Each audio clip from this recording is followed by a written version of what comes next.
Lecția 24, partea 1. Să părăsim orașul și să mergem la țară. Iată cuvintele noi legate de viața la țară.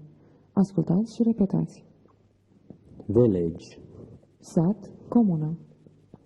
farmer, Fermier, țăran. crop, Recoltă. meadow, Pajiște, câmpie. produce, Produs, produse agricole. field, Câmp, ogor. fertilizer, Îngrășământ artificial. soil, Sol, pământ. rye, Secară. wheat, Grâu. flour, Făină. domestic, Domestic. Iată cuvintele noi în propoziție. I like walking in the meadows. Îmi place să mă plimb pe câmpii. What is the name of your village? Cum se numește satul vostru? What is flour used for? La ce se folosește făina? The fields are deserted in the winter. Ogoarele sunt pustii iarna. Farmers always work hard. Țăranii muncesc întotdeauna din greu. They live near the river. Ei locuiesc în apropierea râului. Will there be a good crop this year? Va fi o recoltă bună anul acesta? Sometimes a lot of fertilizer is necessary. Uneori este nevoie de mult îngrășământ. We must buy produce in this shop. Trebuie să cumpărăm produse în acest magazin. You need wheat and rye to make bread. Ai nevoie de grâu și secară ca să faci pâine. The soil is not always good. Solul nu este întotdeauna bun. Dogs are domestic animals. Câinii sunt animale domestice. Acum, completați propozițiile în limba engleză folosind cuvintele noi. Noi nu am avut recoltă bună de 3 ani. We haven't had a good for 3 years. We haven't had a good crop for 3 years. Ei locuiesc în acest sat. They live in this village. Ogoarele din apropierea râului sunt bune. Near the river are good. The fields near the river are good. Secara crește repede? Does grow fast. Does rye grow fast? Este rouă pe câmpii. There is dew on the meadows. Toți frații mei sunt fermieri. All my brothers are farmers. Îngrășământul devine din ce în ce mai scump. Is getting more and more expensive. Fertilizer is getting more and more expensive. Este bun pământul în această regiune muntoasă? Is there good in this mountainous region? Is the soil good in this mountainous region? Produsele de casă sunt cele mai bune. Is the best. Domestic produce is the best. Câtă făină trebuie să cumpărăm?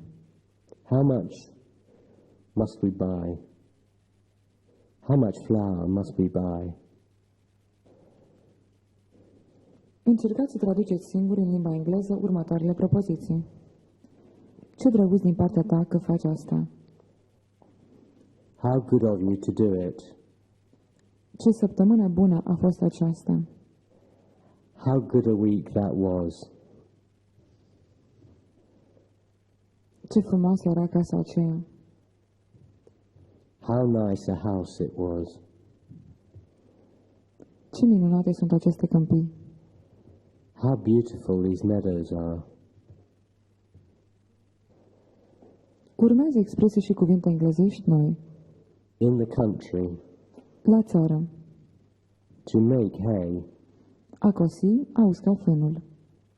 abundant, Abundent, îmbelșugat, bogat.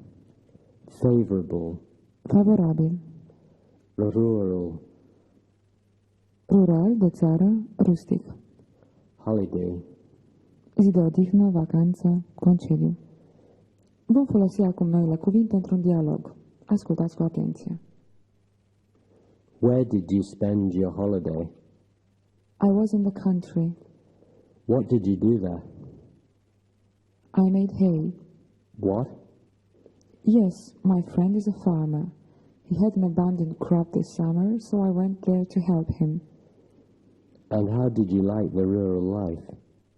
Very much. The weather was favorable and the work was nice. Iar acum, iată separat aceste propoziții. Where did you spend your holiday?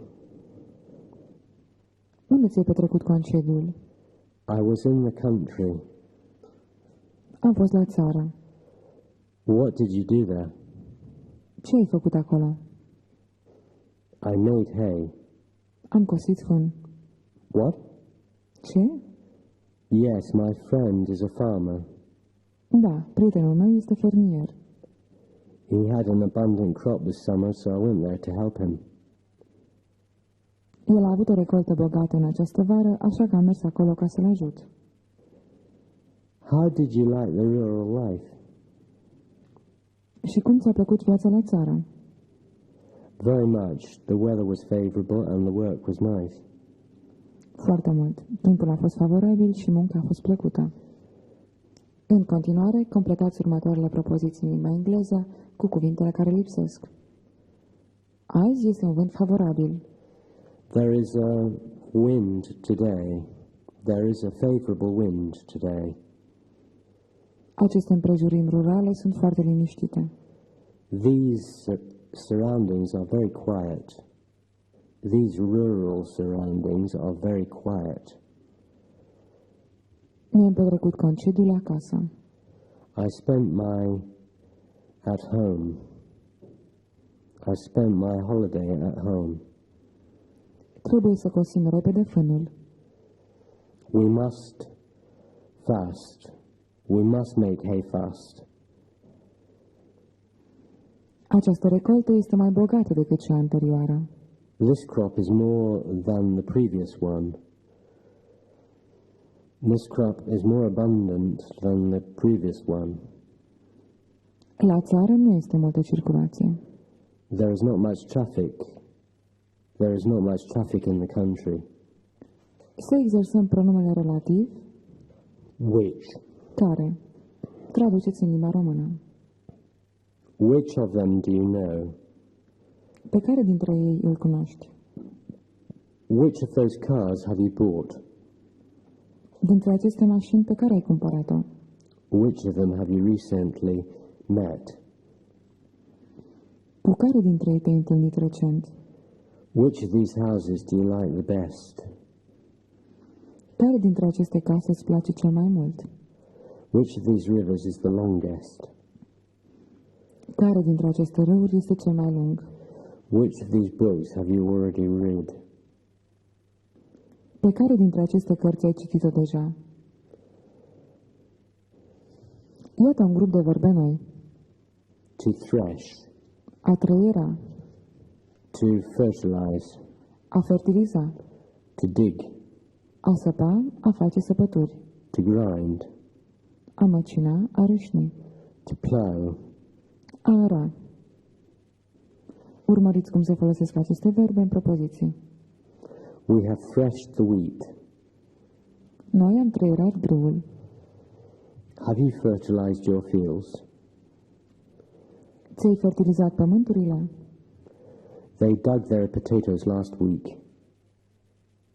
Și-au pus cartofii săptămâna trecută. All the rye has been ground. Toată secarea a fost măcinată. He plowed his fields when the weather was good. Și a arat ogoarele când timpul a fost bun.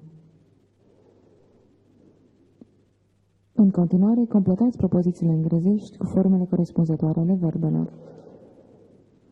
Pământul rău trebuie fertilizat des. Bad soil must often be fertilized. Am fost foarte ocupați cu aratul. We have been very busy plowing. Toți fermierii își trăieră secara proprie? Do all farmers their own rye? Do all farmers thresh their own rye?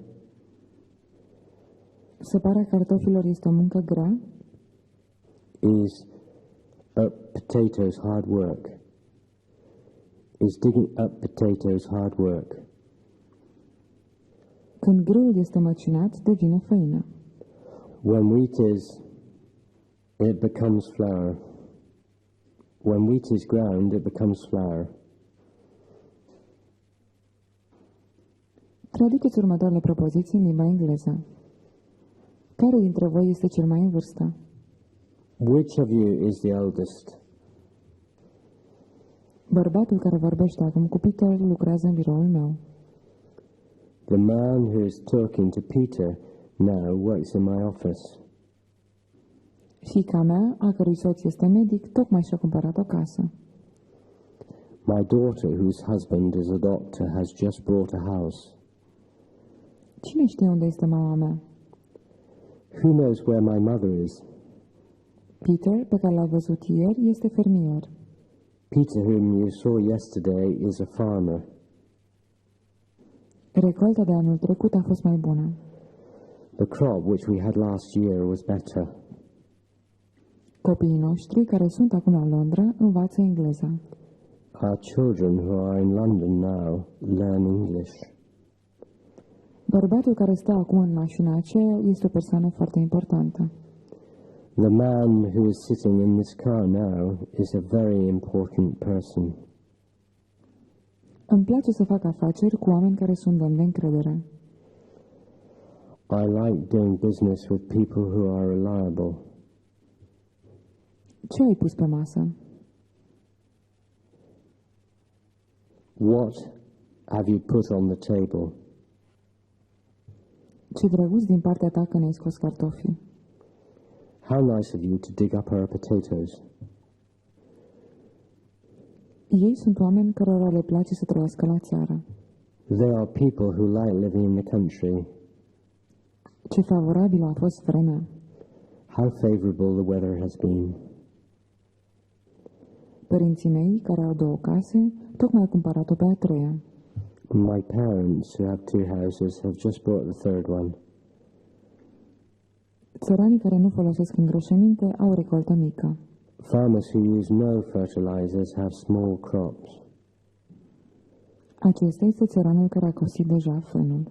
This is the farmer who has made hay already. Canalele care au apă mică nu pot fi folosite de toate vapoarele. Canals which are shallow cannot be used by all ships. Acest fân este de pe câmpiile care sunt în apropierea râului.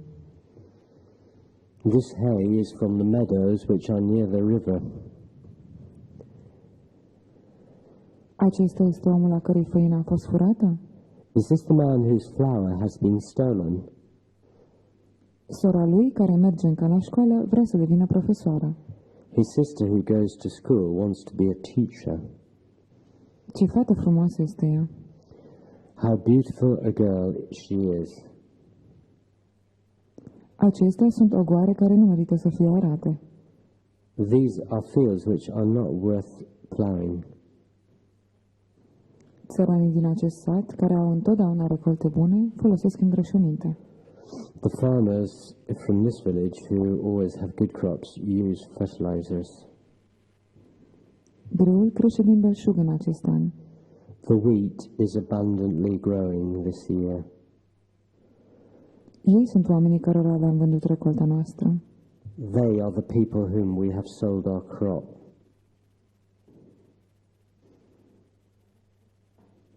Toată secara a fost măcinată pentru făină. All the rye has been ground into flour. Acum urmează obișnuitul exercițiu de pronunție. Ascultați cu atenție. E, meal, wheat, bean, seen, people. I, grind, rye, sky, I, mind. Ow, plow, how, now, brown, town. I, village, river, witch, dig, big. Lecția 24, partea a doua. Ascultați cu atenție următoarele mici dialoguri. I'm just reading in the newspaper that many people think living in the country is very nice. Do you believe it? I can't believe that, because there is no so much traffic and it is also less noisy. And the air is cleaner there, and it is nicer to see fields and meadows than all those buildings and crowded streets. But a lot of people prefer living in a town or even a big city. It's true. That's because they say that in a town or a city there are also good things. In a town, it does not take much time to go to work or to do shopping. Am I right? Yes, you are right. There are also many cinemas if you want to see a film. And I must admit that some of us feel good only when they see a lot of people and traffic. Do you think the country is too quiet for them? Yes, and they often think that things which happen in a town are more important than the things which happen in the country. Tom, have you heard them talk about living in a city or in the country? Yes, I have. So you see, it is difficult to say that life in the country is better than in a city or town. Many people think that the situation which they have been in all their lives is the best. And who can say that is not true? În încheiere, traduceți următoarele propoziții în limba engleză. Am urât întotdeauna să mă scol de vreme. I have always hated getting up early. El preferă să înnoate în lac. He prefers swimming in the lake. Locuim la periferia orașului. We live in the outskirts. Tatăl lui, care locuiește în provincie, are slujbă în oraș. His father, who lives in the country, has a job in town. Sunt multe canale care sunt strâmte. There are many canals which are narrow. Nu merită să vizităm această regiune de câmpie. It's no good visiting this flat region. Ai câteva țigări pentru mine? Have you got a few cigarettes for me? Ce tablou urât este acesta? How ugly a picture this is. Nu poți continua să interzici asta. You can't go on forbidding it. Nu se poate ști de cât îngrășământ vei avea nevoie. There is no saying how much fertilizer you will need. Orașele care se află în regiuni industriale sunt murdare. Towns which lie in an industrial region are dirty. Acest copil a desenat un cal. This child has drawn a horse. Locuiesc într-o stradă care deseori este pustie. I live in a street which is often deserted. Sunt animale domestice în grădina zoologică? Are there domestic animals in the zoo? Oamenii care locuiesc în suburbii sunt bogați. People who live in the suburbs are rich. Magazinele mari sunt în centru.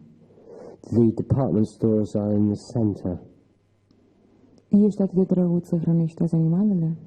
Do you mind feeding the animals today? Munții sunt foarte impresionanți. The mountains are very impressive. A costat mult? Has it cost much? Pe care câmpii ai pus îngrășăminte? On what fields have you thrown the fertilizer? Ce înseamnă deplasarea pentru tine? What does moving mean to you? Traversarea acestei străzi principale este periculoasă. Crossing this thoroughfare is dangerous. Nu mă deranjează să duc asta la primărie. I don't mind taking it to the town hall. Oamenii care fură nu sunt demni de încredere. People who steal are not reliable. Secera și grâul sunt produse agricole. Rye and wheat are produce. Ai notat vreodată în acest canal? Have you ever swum in this canal? Sunt prea multe străzi cu sens unic. There are too many one-way streets. Acești oameni, care sunt locuitorii satului nostru, au fost concediați. These people, who are the inhabitants of our village, have been fired. Dacă aș avea mai mult timp, aș merge la plimbare. If I had more time, I would go for a walk.